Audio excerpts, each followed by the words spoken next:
Good morning, students. So today we will start with the continue the chapter number 8 Silk Road. So let's start with the page number 77 and paragraph number 4. My headache soon cleared as we careered down the other side of the pass. दर्रे के दूसरी तरफ नीचे उतरते ही मेरा सिर का जो दर्द था वो खत्म हो गया. It was 2 o'clock by the time we stopped for lunch. और जब हम दोपहर के भोजन के लिए ठहरे तब लगभग 2 बज रहे थे. We ate hot noodles inside a long canvas tent. हमने लंबे कैनवास के एक तंबू के नीचे खाना खाया, हॉट नूडल्स खाए. Part of work camp erected beside a dry salt lake. और यह तंबू सूखी नमक की झील के किनारे काम करने के लिए बनाए गए थे. The plateau is pockmarked with salt flats and brackish lakes, vestige of the Tethys Ocean which bordered Tibet before the great continental collision that lifted it skyward. अब पठार नमक की जो क्यारियां और झाड़ियों से भरे मैदानों से जो चिन्हित थे वे नमक की झीलें उस टेथिस समुद्र की अवशेष थी जो महान महाद्वीपीय टकराहट के पहले यहाँ मौजूद था और टकराहट के फलस्वरूप ऊपर की ओर उठता चला गया था. This one was of high of activity man with pickaxes and shovels trudging back and forth in their long sheepskin coats and salt encrusted boots. अब इस झील पर काफी सरगर्मी थी. वहां बहुत से लोग फावड़े और कुल्हाड़े लेकर नमक की पपड़ी जमे जूते पहने इधर उधर आ जा रहे थे और भेड़ की खाल के जो कोट बने हुए थे वो पहने हुए थे.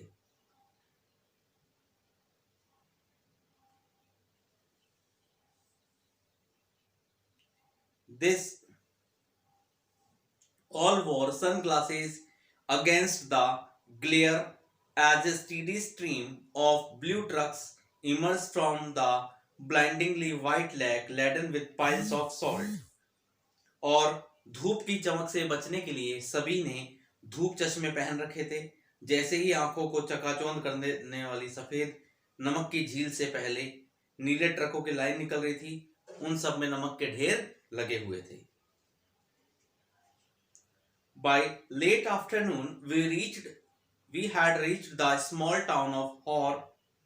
और तीसरे पहर के बाद हम हौर नामक एक छोटे से कस्बे तक पहुंचे. Back on the main east-west highway that followed the old trade route from Lhasa to Kashmir. और यह मुख्य पूर्व पश्चिम राजमार्ग के किनारे पर स्थित था जो लहासा से कश्मीर का प्राचीन व्यापारिक मार्ग था.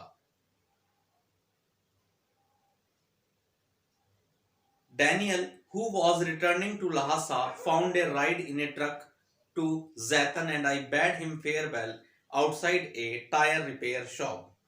अब जैतन और मैंने उसे टायर सुधारने की एक दुकान के सामने से विदा किया.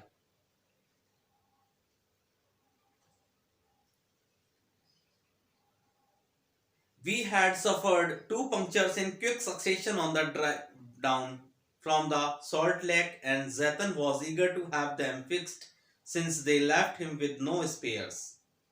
अब हमने जब नमक की झील से उतरते हुए कार की पहियों में 2 पंक्चर हो गए थे. जैतन उन्हें केवल जल्दी से ठीक कराने के लिए आतुर था क्योंकि अब उसके पास कोई अतिरिक्त पहिया नहीं बचा था. Besides the second tire he had changed had been replaced by one that was as smooth as my bald head. अब इसके अलावा जो दूसरा टायर उसने बदला था वह भी घिसकर मेरे गंजे सिर की तरह चिकना हो गया था. Hor was a grim, miserable place. Hor एक नीरस और दुखी सा स्थान था. There was no vegetation whatsoever, just rocks liberally scattered with years of accumulated refuges, which was unfortunate given that the town sat on the shore of Lake Mansarovar. अब वहां कोई वनस्पति नहीं थी, सिर्फ धूल और चट्टान काफी मात्रा में थी जो वर्षों से इकट्ठी हुई गंदगी थी।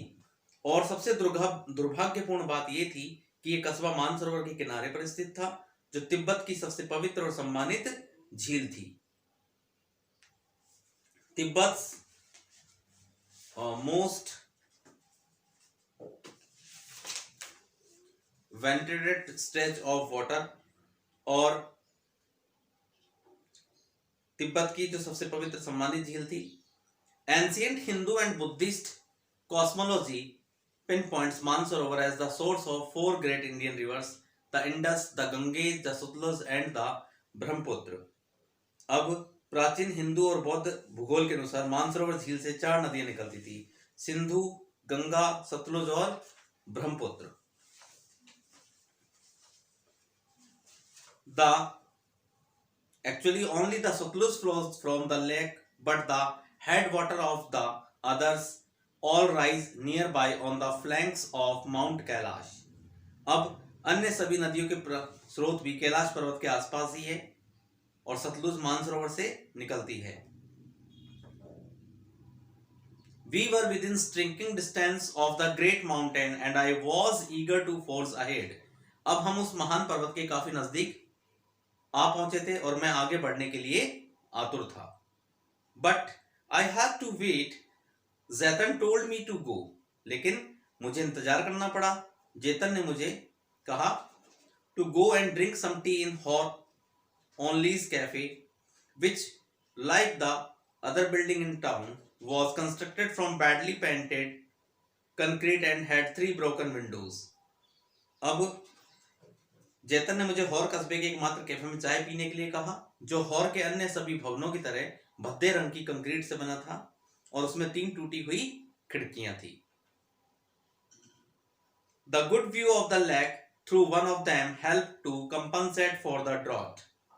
और मैंने खिड़की में से उस झील को अच्छी तरह देखा, जिसने सारी ठंडी हवा के कष्ट की क्षतिपूर्ति कर दी थी। I was served by a Chinese youth in military uniform who spread the grease around on my table with a filthy bag before bringing me a glass and thermos of tea. मुझे एक चीनी युवक जो फौजी वर्दी पहने हुए था उसके द्वारा परोसा गया, जिसने मेरे लिए एक गिलास तथा चाय का थर्मस लाने से पहले एक मैले चिथड़े से मेरी मेज पर चिकनाई फैला दी थी। Half an hour later, Jatan relieved me from my solitary confinement and we drove past a lot more rocks and rubbish westward out of town towards Mount Kailash. अब आधा घंटे बाद जेतन ने मुझे एकांतवास की जेल से बाहर निकाला।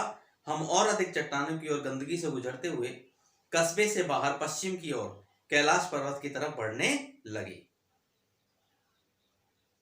My experience in Hor came as a stark contrast to accounts I had read to earlier travelers' first encounters with Lake Mansarovar. अब हॉर कस्बे के मेरे अनुभव उस पहले वाले यात्रियों के वर्णन के ठीक विपरीत थे जो मैंने मानसरोवर के बारे में पढ़ रखे थे।